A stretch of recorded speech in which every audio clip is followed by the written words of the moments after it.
All India मजलिस इत्तेहादुल मुस्लिमीन यानी AIMIM ने उत्तर प्रदेश के इलाहाबाद यानी प्रयागराज जिले के मांडा क्षेत्र में स्थित भारतगंज कस्बे में एक महत्वपूर्ण जनसभा और कार्यकर्ता सम्मेलन का आयोजन किया। जी हां, इस कार्यक्रम में पार्टी के पूर्वांचल अध्यक्ष इसरार अहमद ने कार्यकर्ताओं को संबोधित करते हुए संगठन की एकजुटता और मजबूती पर जोर दिया। उन्होंने कहा कि पार्टी का प्रत्येक सदस्य संगठन की रीढ़ है और सभी कार्यकर्ताओं को एकजुट होकर एआईएमआईएम को और सशक्त बनाने के लिए निरंतर प्रयास करना चाहिए। साथ ही इसरार अहमद ने आगामी जिला पंचायत चुनाव को लेकर भी बड़ा ऐलान किया। उन्होंने स्पष्ट किया कि एआईएमआईएम इस चुनाव में सभी सीटों पर अपने उम्मीदवार उतारेगी और पूरे दमखम के साथ मैदान में उतरेगी। इस दौरान उन्होंने कार्यकर्ताओं से चुनावी तैयारियों में जुटने और जनता के बीच पार्टी के एजेंडे को प्रभावी ढंग से पहुंचाने का आह्वान किया। वहीं बैठक में संगठनात्मक ढांचे को और मजबूत करने पर विस्तृत चर्चा हुई। कार्यक्रम के बीच समन्वय बढ़ाने, स्थानीय स्तर पर पार्टी की पहुंच को विस्तार देने और जनता की समस्याओं को उठाने जैसे मुद्दों पर विचार विमर्श किया गया। इसरार अहमद ने कार्यकर्ताओं में जोश भरते हुए कहा कि एआईएमआईएम का लक्ष्य समाज के सभी वर्गों, विशेषकर वंचित और अल्पसंख्यक समुदायों के अधिकारों की रक्षा करना और उन्हें मुख्य धारा में लाना है। ये जनसभा और सम्मेलन एआईएमआईएम के लिए क्षेत्र में अपनी राजनीतिक उपस्थिति को और मजबूत करने का एक महत्वपूर्ण कदम माना जा रहा है। बात को बिल्कुल संक्षेप में रखेंगे। हमारे खुसूसी मेहमान पूर्वांचल अध्यक्ष जनाब इसरार साहब का मैं खैर मकदम करता हूं और जितने भी प्रदेश स्तर के सचिव हैं उनका भी खैर मकदम करता हूं। हमारे पूर्वांचल के जीशान अहमद साहब हैं उनका भी खैर मकदम करता हूं और हमारे भारतगंज के जितने भी लोग आए हुए हैं उनका मैं शुक्रिया अदा करता हूं।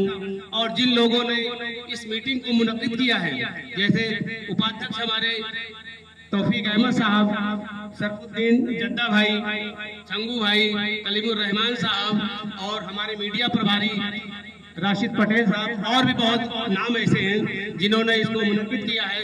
मैं उन सब का शुक्रगुजार हूं और भारतगंज कस्बे के लोगों का भी शुक्रिया अदा करता हूं जो इस मीटिंग में आए और मजलिस की बातों को सुन रहे हैं। मैं ज्यादा नहीं कहूंगा, सिर्फ इतने कहूंगा कि आने वाले जिला पंचायत के चुनाव में आप लोग जोश खरोश के साथ अपने प्रत्याशियों को खड़ा करें और उनको जिताने की कोशिश करिए और मस्जिद के कारवां को आगे बढ़ाइए। भारतगंज में मस्जिद का परचम लहराइए ताकि लोगों के दिलों में बैठ जाए कि हाँ, मस्जिद यहाँ पे है। हम एक चीज और कहना चाहेंगे कि आप लोग अपने आने वाली नस्ल के लिए उनको शिक्षित बनाओ और उनको डिग्री दिलाओ, राजनीति में डालो, डॉक्टर बनाओ, इंजीनियर बनाओ, तभी हमको कामयाबी मिलेगी। 22% मुसलमान उत्तर प्रदेश में रह रहा है और 7% यादव रह रहा है, लेकिन हम उनके चपरासी बने हुए हैं। क्यों बने हुए हैं? क्योंकि हम राजनीति में हिस्सा नहीं ले रहे हैं। तो आप लोग से गुजारिश है कि राजनीति में हिस्सा जरूर लीजिए और लोगों को राजनीति में जोड़ने के लिए कहिए। इन्हीं बातों से मैं अपनी बात खत्म कर दीजिए। बड़ा आला तालीम याफ्ता आपके समाज का हाईली क्वालिफाइड आदमी थे। क्या बेवकूफी की बात। जो सेकुलर सियासी जमातें उनके साथ रहिए और अपने आप को समाज से अलग मत कर लीजिए। सेकुलर साथ पार्टियों के साथ रहिए, सेकुलर बने रहिए। अपने ऊपर इस तरह का तगमा मत लगाइए। ये पढ़ा लिखा समाज के लोग बताएं। और यही सवाल अगर आप उलमा हजरात के पास जाएं, जो लोग खानका चलाते हैं उनके पास जाएं, या जो भी मजहबी लोग उनके पास जाएं, ये सवाल करें तो उनके पास भी इस सवाल का यही जवाब होगा कि अकेला मुसलमान क्या कर लेगा।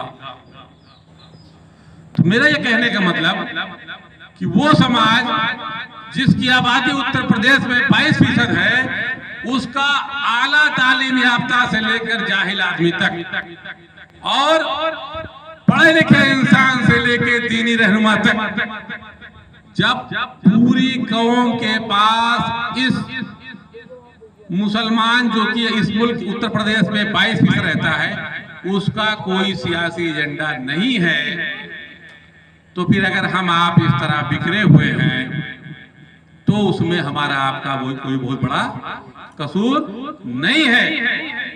इस बात को समझने की जरूरत है कि मुस्लिम पॉलिटिकल एम्पावरमेंट है क्या, राजनीतिक सशक्तिकरण क्या है और किस तरह पैदा हो सकता है। कुछ लोग उदाहरण देते हैं कि काशीराम ने बड़ी मेहनत की, एक सियासी जमात खड़ी की, उसने 2-2, 3-3 मर्तबा हुकूमत की। काशीराम की मेहनत या काशीराम का मिशन कामयाब हुआ, उसकी कामयाबी से कोई इनकार नहीं, लेकिन वो जो मिशन कामयाब हुआ उस मिशन को उन दलित समाज के लोगों की बस्ती और जो उनके हालात खराब थे उसके साथ ये वजह नहीं थी जो वजह आपके साथ है। आपके साथ क्या वजह? आपके साथ वजह ये है कि आप कलमा ला इलाहा इल्लल्लाह पढ़ने वाले हैं और आपके इस कलमे की वजह से ये सारा जमाना आपका दुश्मन बना बैठा है और इस दुश्मनी का हल दलितों की बस्ती का निजात तो काशीराम के फार्मूले में हो सकती है। आपके समाज का निजात का फार्मूला उसी कलमे में मौजूद है जिसकी वजह से आज जमाना आपका दुश्मन बना बैठा। जो लोग मुसलमानों को मिटाने की बात करते हैं, 10 साल से दिल्ली में भारतीय जनता पार्टी की सरकार है। आज 10 साल से हर स्याह और सफेद का मालिक कौन है? वो भाजपा के लोग हैं जो हिंदुत्व की बात करते हैं। उत्तर प्रदेश में भी लगभग 8 साल से वो भाजपा के लोग सत्ता में हैं जो हिंदुत्व की बात करते हैं।